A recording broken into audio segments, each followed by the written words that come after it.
JEE విద్యార్థులకు శుభవార్త. IIT medical entrance లో ర్యాంకులు సీట్లు సాధించేందుకు కోటా డిజిటల్ స్టడీ మెటీరియల్ ను వాట్సాప్ ద్వారా పొందండి. WhatsApp number 9849016661.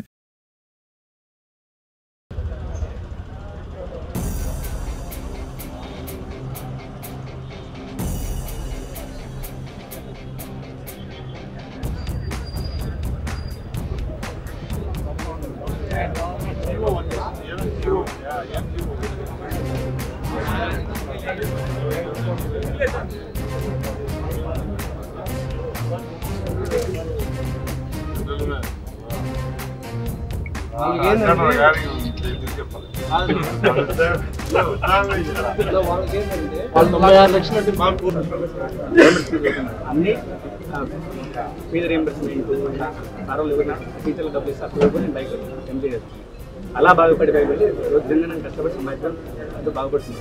నా పర్సనల్ విషయం నాకు చాలా ఉన్నాయి. బట్ వీళ్ళేంటంటే దాన్ని ఎట్లనే గూగుల్ పే లో మన పర్మిషన్ లేకుండా పోయి కొట్టచ్చు. మాట్లాడే అర్థం చెప్పలేదు, కొంచెం మాట నేను చెప్పాను. రూపాయికి నాకు 20,000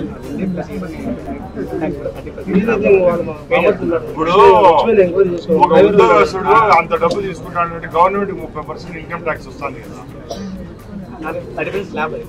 నిన్న మా ముఖ్యమంత్రి గారు దీని గురించి ప్రకటన చేయలేదని చెప్పి మా ఎవరైతే ఇక్కడ వ్యక్తులు మాట్లాడడం జరిగింది. ఒకటే చెప్తున్నానండి, చంద్రబాబు నాయుడు గారు జగన్మోహన్ రెడ్డి లాగా సంవత్సరానికి 6 ప్రెస్ మీట్లో లేకపోతే 7 ముఖాముఖులు పెట్టే వ్యక్తి కాదండి. చంద్రబాబు నాయుడు గారు ప్రతి ఒక్క రోజు ఎక్కడో ఒక్కడ ప్రజాక్షేత్రంలో ప్రజల కోసం ఈ గవర్నెన్స్ అంటూ, అలాగే ఎక్కడైనా డైరెక్ట్ ముఖాముఖుల్లో కూడా ఆయన చేసే కార్యక్రమాల గురించి ఎప్పుడు ఎక్స్ప్లెయిన్ చేస్తూనే ఉంటారు. నిన్న కూడా దానిలో భాగంగానే ఆ మీటింగ్ గురించి అందరూ ఒకసారి ఆ వీడియోలు తీసి చూడొచ్చు. రైతులకు ఏదైతే చెప్పారో ఆ రైతుల కార్యక్రమాన్ని కూడా సెంట్రల్ ఎయిడ్ ఎంత ఉందో ఆ ఎయిడ్ కలిపి 20,000 రూపాయలు ఇస్తామని చెప్పడం జరిగిందా లేదా అని అడుగుతున్నాను. అలాగే మహిళల కోసం ఒక ఇంట్లో ఆడబిడ్డ పుడితే 15,000 రూపాయలు ఇస్తానని చెప్పిన విషయం కూడా నిన్న చంద్రబాబు నాయుడు గారు ఆ మీటింగ్ లో చెప్పడం జరిగింది.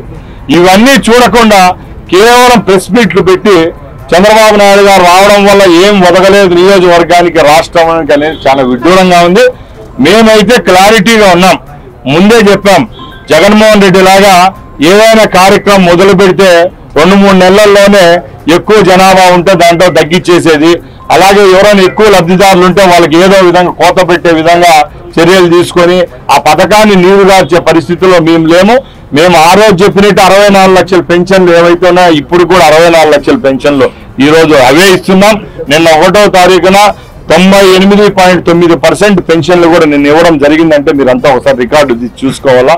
అలాగే ఈ రోజు ఇక్కడికి రావడం ఏమనగా, ముఖ్యంగా నిన్న జరిగిన మీటింగ్ అంతా ఒక ఎత్తు అయితే, చంద్రబాబు నాయుడు గారు ఆ కాలంలోనే భారతదేశంలో ఐటీ అనేది తెలియని కాలంలోనే ఎవరైతే ఆ రోజు పెద్ద ఉద్దండులు ఉంటారో బిల్ గేట్స్ లాంటి కంపెనీలు వాళ్ళతో మాట్లాడి హైదరాబాద్కు ఏదో ఇన్ఫోసిస్ ఏదైతే ఉంటుందో ఆ కంపెనీని తీసుకొని వచ్చి ఇక్కడ ఇన్స్టిట్యూట్ పెట్టేదానికి ఆ రోజు చంద్రబాబు నాయుడు కృషి ఉంది కాబట్టి ఆ తర్వాత ఐటీ విప్లవం రావడము, భారతదేశంలో హైదరాబాద్ హైటెక్ సిటీగా రూపొందడం జరిగింది. దానిలో భాగంగానే రాయలసీమ ప్రాంతం చాలా కరువు కటకాలతో ఉండే ప్రాంతం కాబట్టి ఇక్కడి నుంచి ఆనిముత్యాల లాంటి మన బిడ్డలు ఎందులో ఇక్కడి నుంచి చదువుకొని ప్రయోజకులైనారని చెప్పి అక్కడున్న ఐటీ ప్రొఫెషనల్స్ రావడం, పిలిపిచ్చుకోవడం జరిగింది. ఎక్కడా ముందే ప్రిపేర్ చేసుకొని మేమంతా షో టైం ఆకట్టు ఎక్కడ చేయలేదు. వాళ్ళంతకు వాళ్ళే రావడం, వాళ్ళకి మైకులు ఇవ్వడం, వాళ్ళ యొక్క మనోగతాలు చెప్పడం, వాళ్ళ ఎక్స్పీరియన్స్, వాళ్ళ ఆర్థిక స్థితిగతులు, వాళ్ళ పేరెంట్స్ విషయంలో వాళ్ళు అక్కడ ఎంత సంపాదించుకుంటున్నారో ఆ డబ్బులు ఇక్కడ ఇన్వెస్ట్ చేస్తున్నారా, ఇక్కడ ఏ పండ్ల తోటలు అయితేనే అలాగే సాగు ఏమో విధంగా చేస్తానని చెప్పడం తప్పక ఏ విధంగా మా పార్టీకి డబ్బులు మేము చందా రూపంగా తీసుకోవడమో ఇంకోటి జరగలేదు. ఇంకోటి కూడా మేము చెప్తున్నాం, ఎవరైనా ఐటీ ప్రొఫెషనల్ అనేవాడు రాజకీయంలో పాల్గొంటే తప్ప అని అడుగుతున్నాను. ఎక్కడైనా రికార్డులో ఉందా అని అడుగుతున్నా. ఎవరైనా కూడా ఇప్పుడు ఈ నాగరిక ప్రపంచంలో ఈ 20వ శతాబ్దంలో సోషల్ ఇంజనీరింగ్ అనేది ఒకటి ఉంది. ఎవరికైనా సామాజిక స్పృహ ఎవరికైతే ఉంటుందో ఆ స్పృహ ఉండే వాళ్ళు ఎవరైనా రాజకీయాల్లోకి రావచ్చు.